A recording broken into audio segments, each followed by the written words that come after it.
Hey guys, it is Jim. Who else would it be? And it is now time for another YouTube Pagan Challenge. It's week 7, which is how do you view sacred texts, mythology, etc. I'm so excited because, obviously a topic like that includes books to some degree, and I love books. If you watch any of my other videos, I talk about books a lot, and I give recommendations out a lot. And this video is probably going to be going a little crazy. I've actually had to control myself with how many books I'm going to show because it's absurd. It's absurd. How many? Still, that I'm going to show you. However, with that said, I was going to show 2 books, Arab folk tales and the Tao Te Ching, and I cannot find them, and I'm extremely upset about it. Particularly the Tao Te Ching. Let me now segue into this week's topic. The Tao Te Ching is a sacred text that I really, really love. It is the basis for Taoism, which is a Chinese philosophy, not really a religion or even a spiritual practice. I'd say it's really just a philosophy. But the Tao Te Ching is really great, and there are a bajillion translations. Although what's his name? Dwayne Dyer, this kind of airy fairy author. He has a really great translation. It's in very simple English. But no, the Tao Te Ching is great. It is great. I can't go on enough about that, and I would show you examples of how great it is if I could find it. But anywho, the way I view sacred texts and mythology is really equal across the field. Like the Bible, the Quran, the Torah, the Zohar, collections of Greek and Roman myths, all the other myths, fairy tales, and comic books, just all sorts of written stuff. I see them all as the same, really, which is there's a lot of crap in them. There's a lot of good stuff in there too, and it's just cloaked because humans we're not perfect, and when lots of people get their hands on things, it tends to get really tainted. So you have to really dig for the good stuff. So like the Bible, the Bible's got a lot of bull crap in it, stuff that's completely just throwawayable. It's been used obviously as a weapon, which is just stupid. But there's a lot of really pretty things in there and nice things and things that actually, if you followed them, you would be a better person. So there's good stuff in the Bible, but I do see it as not factual. I don't think that stuff really happened. Some of it may be influenced off of real things, like Jesus. I think he was real. He was just a person. Uh, but I think that it's all exaggerated. It's fiction at this point to me. But fiction um, inspires us and teaches us lessons. That's what good fiction does. That's why we have all these radio programs and books and cartoons and video games and movies. That's why we keep making movies. They're fiction, but they teach us things and they inspire us. So, oh my god, did you see that tea explode out of this cup? I don't know if you could see that, but it was like whoosh. Um, and I think as pagans we tend to like diss the Bible particularly and be like, oh, it's full of shit, it's bull crap, blah blah blah. Oh, but the Greek myths and everything are wonderful, and I wouldn't completely agree. I do obviously love mythology, and I love Greek myths specifically too. I love them, but there's a lot of bullcrap in them, you guys. Like you can't just say that the Bible's full of people doing bad things and that mythology is so wonderful because even your favorite gods, I challenge you to find a god that you love really that hasn't done something shitty in mythology. Um, they're always cheating on each other. They're like screwing each other's family members to screwing their own family members. They're like sleeping with animals. They're killing each other. They're like really immature. Like the pagan gods in mythology are really immature.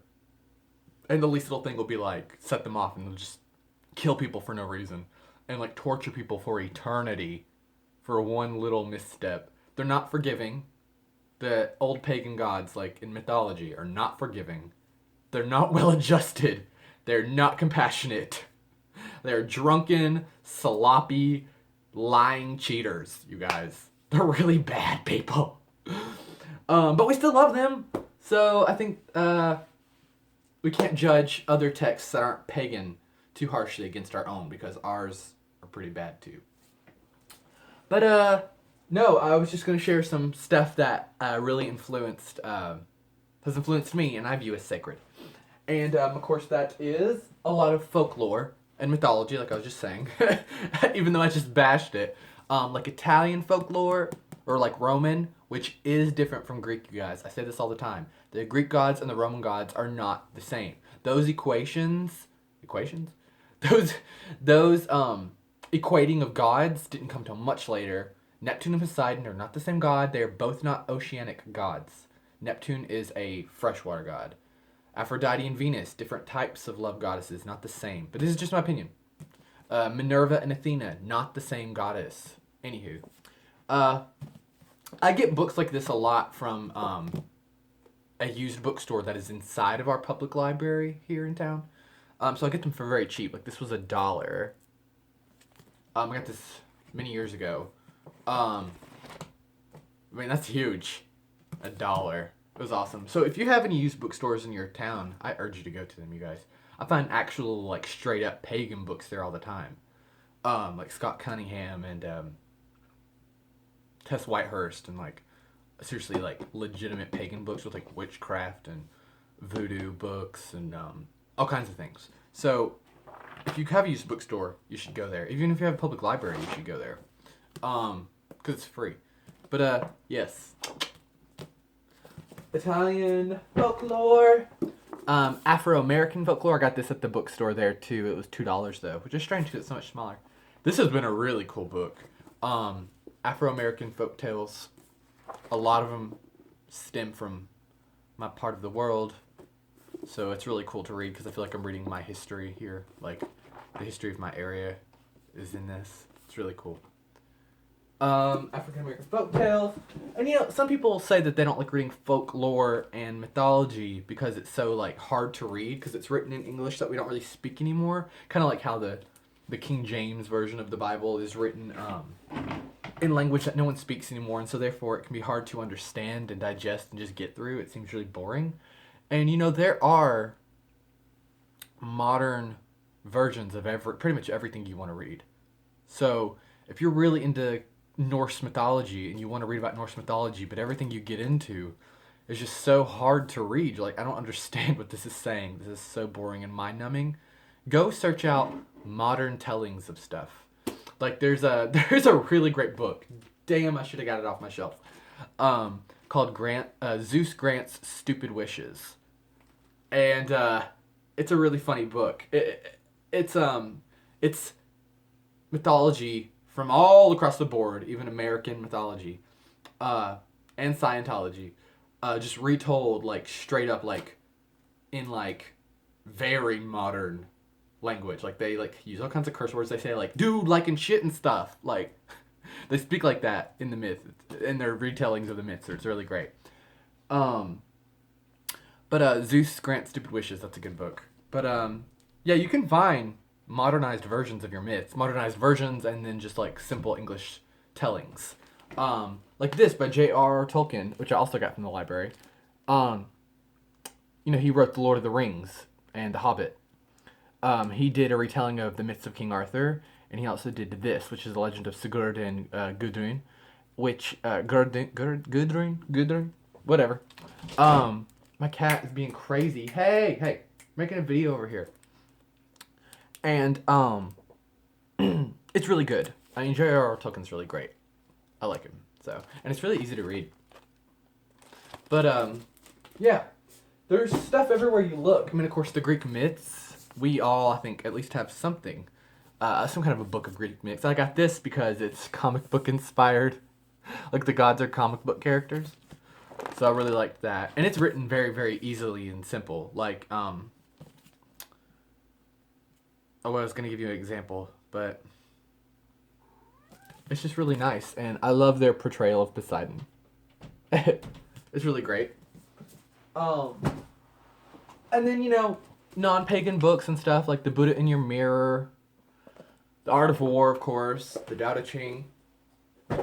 There's just so much text out there, and so I think it's really important for us to go look through it, and to search it out, because I think reading really influences your practice, at least for me, and for a lot of other people that I know. And sacred texts and mythology are there for a reason. They're there to carry on traditions and to tell people about the past and tell people about what came before us. And sometimes we may have these burning questions and the answers are there in books and in these sacred texts. And sacred texts can be things that are untraditional, like this book, What Would Buffy Do? The Vampire Slayer as the Spiritual Guide. Holla. Where, you take pop culture, X-Men, and philosophy, and you extract the spiritual truths from it. And again, the same with fiction, like The Accidental Santerre.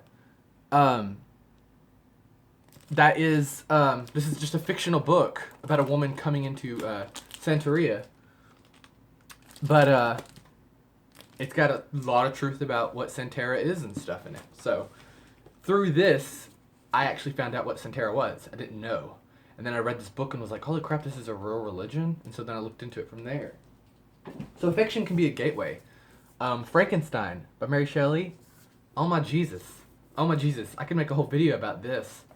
This is a deeply, deeply sad, but cathartic and enlightening read.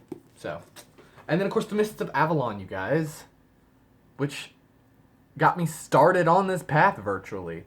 I love this. It's the myths of King Arthur told from the perspective of Morgane Le Fay. It's amazing.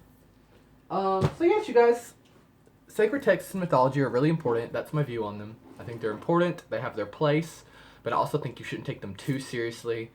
Understand that there's going to be bullshit in there and there's going to be good stuff. You'll probably never find one text that you solely, wholeheartedly accept with having no problems in it. You just have to pick pieces here and there, at least for me. But yeah, you guys, that's my input on this week. Sorry if my cat was really loud. He's being really obnoxious right now as I make this video. I don't know why he decided to do that. But that's it, you guys. Hope you have a really great week. Can't wait to watch your videos. And peace out, Girl Scouts.